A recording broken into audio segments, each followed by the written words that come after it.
Hoy te contaré una historia que pareciera sacada de una película, pero que ocurrió en la vida real. Es la historia de Julian Koepke, la única sobreviviente de un accidente aéreo que ocurrió en la selva amazónica peruana. Una odisea de supervivencia que marcó la historia de la aviación y la vida de esta mujer. Julian Koepke nació el 10 de octubre de 1954 en Lima, Perú. Hija de dos biólogos alemanes, Hans Wilhelm y Maria Koepke, creció rodeada de naturaleza, rodeada de ciencia. Vivía con sus padres en el distrito de Miraflores, en la provincia de Lima, Perú, y era una niña como cualquier otra. Estudiaba en el Colegio Peruano-Alemán de Lima hasta que sus padres en 1968 tomaron la decisión de fundar Panguana, que era una reserva natural en la región amazónica del Perú. Julian estudiaba, digamos que a tiempo parcial, ¿no? Un tiempo en el colegio y otro tiempo aprendía con sus padres de la selva. En diciembre de 1971, por fin llega el momento de graduarse de Julian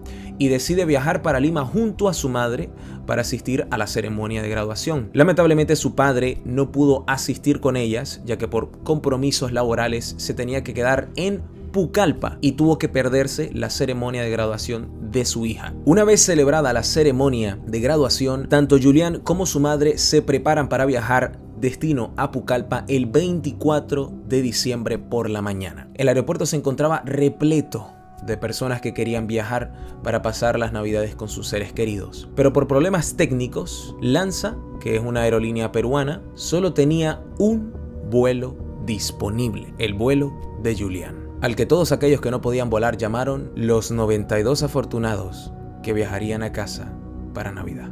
El vuelo despegó a las 11:05 am, a bordo 92 personas. Julian se sentó en el asiento 12F junto a la ventana y su madre al lado de ella. Los primeros 25 minutos transcurrieron con total normalidad.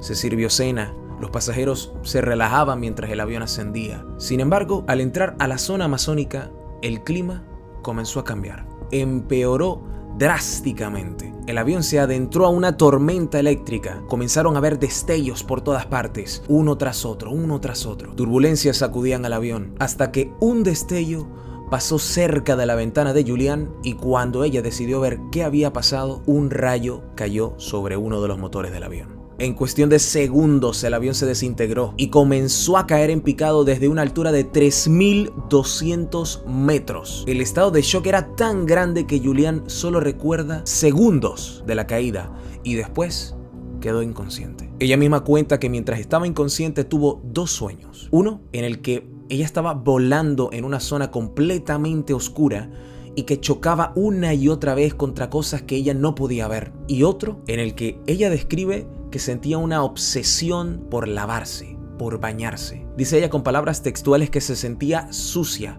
y una inmensa necesidad de ir a bañarse. Y que cuando en ese mismo sueño ella tomó la decisión de levantarse e ir a bañarse, se despertó. Se encontraba tendida en el suelo de la selva amazónica, bajo una fila de asientos del avión, completamente empapada y embarrada del lodo. Se había roto la clavícula derecha, tenía heridas por todo el cuerpo. Una, en específico, la tenía en la pantorrilla. Dice ella que la herida era de aproximadamente 5 centímetros de longitud y 2 centímetros de profundidad.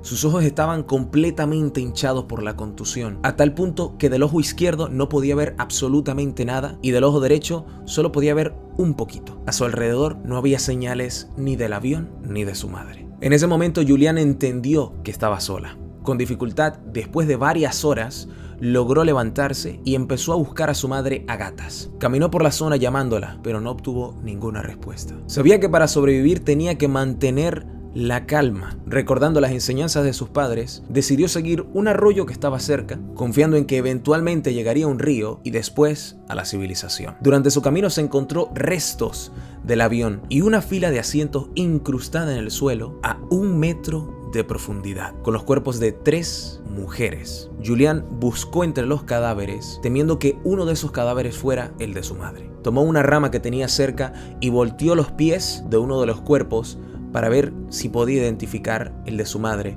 y se dio cuenta de que uno de los pies tenía las uñas pintadas. Eso la alivió, no podía ser su madre, ya que ella nunca se pintaba las uñas. Entre los restos encontró una bolsa de caramelos que sería su único alimento durante los próximos 10 días. Al tercer día caminando, Julian se encontró con varios restos del avión y en específico se encontró con uno de los motores del avión que, como dato curioso, después de haberse abierto una investigación se dieron cuenta de que los mecánicos responsables de hacer el mantenimiento de estos motores de los aviones solo habían trabajado previamente arreglando motocicletas y que los pilotos de esos aviones ni siquiera tenían licencia. Cuando el equipo de rescate fue a la zona se encontró con un panorama terrible. Los fragmentos del avión desperdigados por la selva, las copas de los árboles llenos de maletas, de equipaje que llevaban los pasajeros y regalos de Navidad colgando por los árboles. Durante días volaron por la zona buscando supervivientes. Julian los escuchaba. Intentaba llamar su atención para que la encontraran. Esperaba ansiosamente cada día el momento en el que el equipo de rescate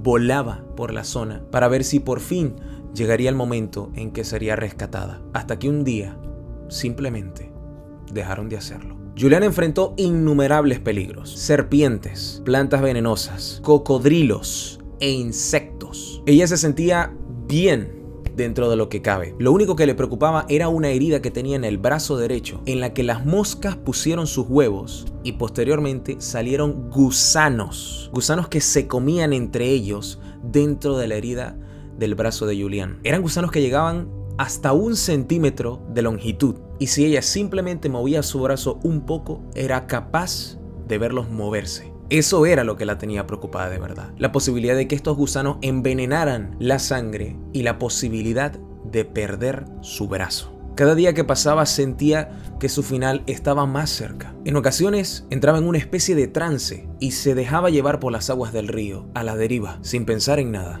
En la noche del 10º día se detuvo en un sitio a descansar.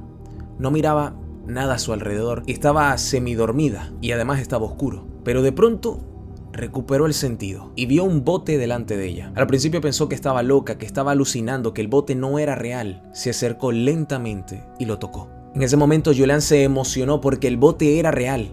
Significa que había gente cerca, había civilización, personas que pudieran ayudarla. Comenzó a buscar cerca del bote y encontró un pequeño sendero a las orillas del río en el que habían huellas. El sendero comenzaba con una subidita de más o menos unos 3 metros y Julian estaba tan débil que a gatas tardó horas en subir esos 3 metros de la subida del sendero, hasta que lo logró. Al subir el sendero se encontró con una cabaña de paja, donde había un motor que estaba envuelto en plástico, y recordó que una vez su padre utilizó queroseno para curar la herida de su perro, que era similar a la que ella tenía en el brazo. Entonces tomó la decisión de abrir el tanque de gasolina de ese motor, sacar la gasolina y limpiarse la herida que tenía infectada en el brazo con gasolina. Fue extremadamente doloroso y cuenta Julian que de ahí sacó más o menos unos 30 gusanos. Exhausta y cansada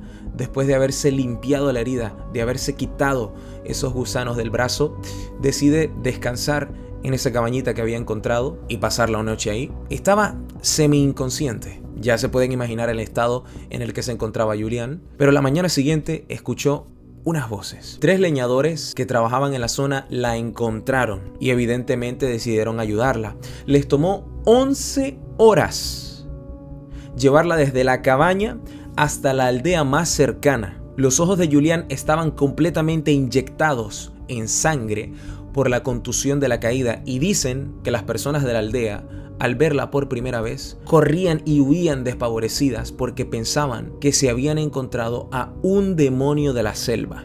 De ahí rápidamente la trasladaron a un hospital en el que pasó ingresada más o menos 12 días, pocos para lo que tuvo que pasar esta muchacha de 17 años. El hospital se encontraba en Pucallpa, que era donde se encontraba su padre. Y muchos meses después, una vez Julian se encontraba en una mejor condición física, tomó la decisión de enfrentar sus miedos y de volver a montarse a un avión.